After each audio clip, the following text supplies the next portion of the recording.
Hi guys, welcome back to Mulberry Branch Farm. It's Ashley. Just like the hits keep coming this week, so we've been getting a bunch of rain, and our barn actually has, seems like it sprung a leak like right up that corner right there.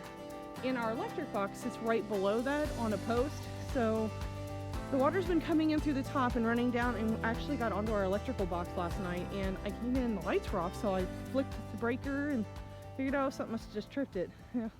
Flames started shooting up off of it, and it started making a terrible noise, so turned it off real quick and just realized that the water had gotten down into it. Didn't see it before, didn't really look at it, and so we got someone coming out to look at that this morning, but the sun's up and I haven't milked yet, so these girls are very impatient. That's probably like the biggest milker dairy sin, is to not milk them on time every day, but I gotta sleep sometimes. So now I'm running an extension cord to some of the lights in my room, and if I can't get it to work, then I guess we're gonna milk them outside in the bright air. So, and that's fine. Let me see if we got, my lights are on now. Please, please, Lord God. I don't want to milk outside. I want to milk in my milk room. Guys, stick with us. See what's gonna go on today. Looks like we're already on an adventure. So Wonder Hubby back there figured out that the ones that are being affected, there are only two, and that runs to my kidding side and it runs down the left side of the main barn, but the right side is okay. So, and we think the outlet I was trying to, or the, not the outlet, but the extension cord, woo, spooky, that the extension cord I was trying to use is a very, very old one, and that might be to answer for why I couldn't get it to work. So I gotta unplug something over here.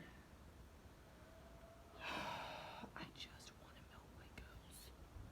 We have light! It's alive! So I got sleep, so I feel a little bit more robust this morning. My hair's crazy, I'm sorry.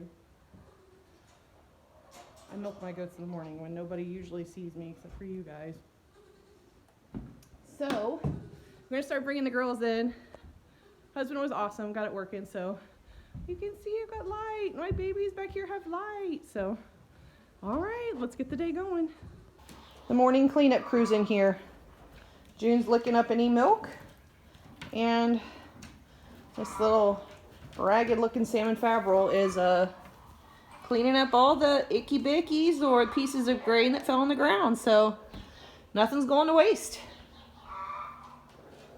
We introduced the babies to the herd today, and they're doing really good. Doing really good. See Tiana saying hi. And their half-sister trying to be the star of the show again. And you've got Mr. Midnight here. Hi, Midnight. Hi, Midnight. Hi, buddy. He's so good. He's a good baby. Oh, Gunther's coming over to say hi to the new babies.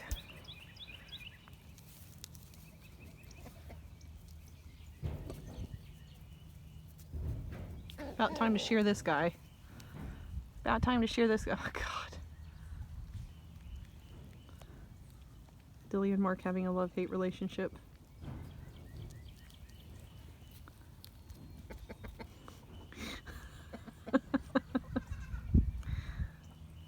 That's just how she says hello, I guess.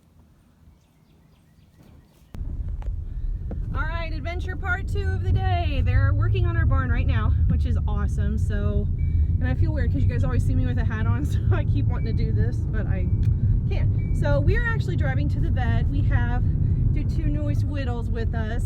Midnight and Sky are both with us. We're going to go take them to be dehorned.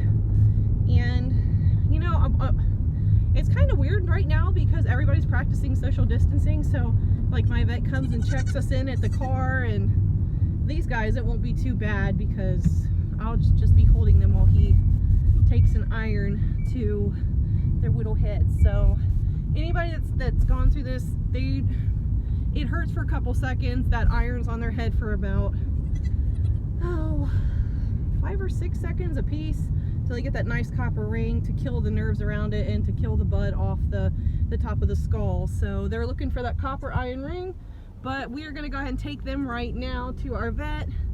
Good friends over looking at the barn. Mark's there making sure everything goes as planned, so we're super excited. And these guys, not gonna have the best day, but adventure part 2 of the day. We are just running today. There they are before their horns are taken off.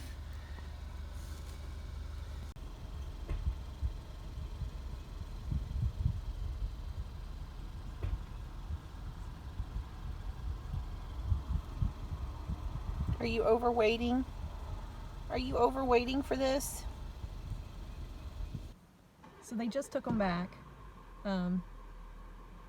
This whole social distancing thing is so weird. Usually, like, I get to go with them and hold them and talk to the vet, because I shadowed this vet for like years. Like, I put in so many hours of volunteer time with him, and I have a lot of respect for my vet. I really do. He's a great guy, and I am glad that they're doing the whole social distancing thing, but it's just so weird to come here and, like, it's like a drive-through. So I drove up and they came to my window and checked me in, and the lady came back and was saying, we're getting things ready, and then came and said, can you hand us your goats? So I handed them out through like the window of my car, and they're out there getting dehorned now. So this is really different, guys, like really different, but it's just the world we're living in right now. It's not the normal, won't be the normal forever, but just kind of, I thought I'd share that with you, because I'm a little like, what?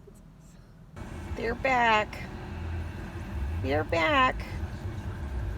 She seems none the worse for wear. He seems a little upset, but once they go in and have a good drink from mommy, they'll be fine. Here they are. They're already back with mama. And we'll watch them for a couple days, guys, just to make sure that they don't have any adverse reactions. Probably give them some Banamine if they start acting a little off, but they should be right as rain.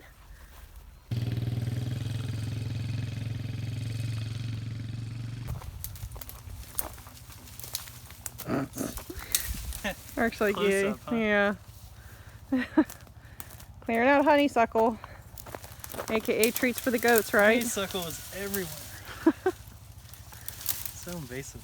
Yeah, it doesn't get. It's not a. Doesn't go to waste. The goats love it, so I'm gonna go ahead and drag some to the goats and clear it out so we can clear our driveway out. Just got one more big bush. It always smells good, but it just overtakes everything. Yeah. Yeah, it just kind of strangles out everything, and we've got some cedars and some other native plants that we're just hoping to let thrive through here. Got some pollinator plants I'd like to put in here, and honeysuckle just will not allow that. I'll do anything for this stuff. They get their fresh salad. Comes everybody else.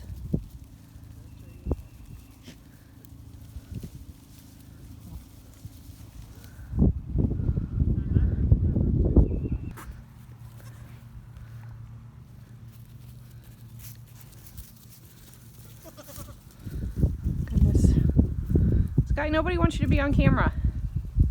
Sky, nobody wants you to be on camera. Hi. Hi there, buddy. Hi there. Hi, dear buddy. Hi, dear buddy. Just giving the bucks some more. Here, good boys. Even though they pee on their face. Even though they pee on their face.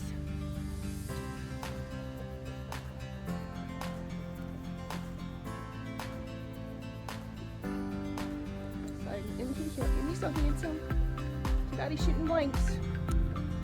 Daddy shoots blanks.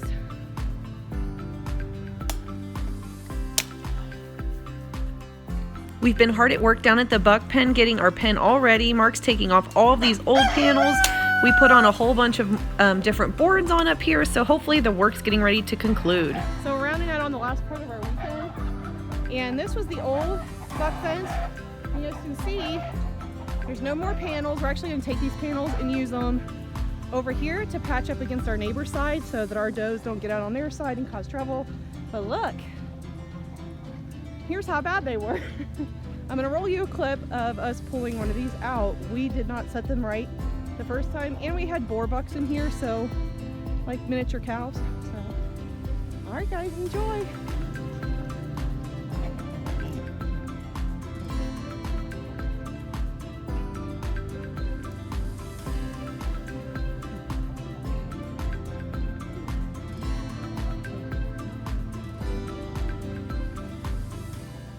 So just to kind of reiterate, look at this post, guys. So this is like an 8-foot post. Yeah. So you see that dirt at the bottom? That's where it was sunken. That is not 3 feet, which is why these were not the sturdiest. And I think the reason that we did that, we had just gotten a new toy, a big auger bit that was run on the PTO of our tractor. So we were just sinking holes and putting the posts in, thinking that, well, it went deep enough, but we weren't really measuring. This is the learning curve on a homestead, I guess. You get a new toy, you still have to go through the measurements, but we dropped a lot of these posts and they didn't go down, because you can see on each one of these the mark for where it was in the ground, and they weren't deep enough. So I wish I would have shown you guys this line before we pulled it out, but whereas a post should stand like this, they were like that. But that's also because the boar bucks were really, really tough on this fence. But I think if we'd have sunk it right the first time, it might not have been so bad. But look at our new fence all the way down there. So we're almost done. We've got these posts down here, and I think, what, Mark, we've got 3 or 4 more posts. Yeah. So 3 or 4 more posts to sink, and then we're not quite sure what we're going to do behind the buck pen. We might get more panels and just panel that, because nobody needs to see that, because it doesn't need to be pretty back there. And I'm hoping that's where something new will go later. I'll tell you guys about that later. But yeah, we've got a lot done this weekend.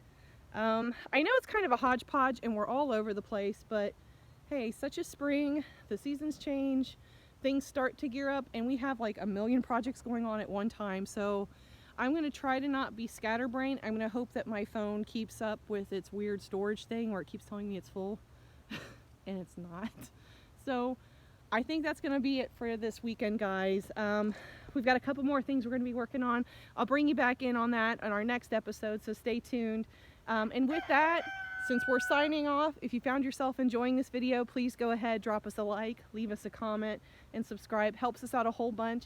If you want to stay caught up with us and you don't want to have to wait for that 2-week lag to know what we're doing in real time on our farm, go ahead to Facebook and follow us.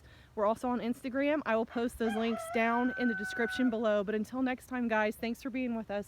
Bye. He's busy. He's busy getting food. Look at that. See the pollen on his legs?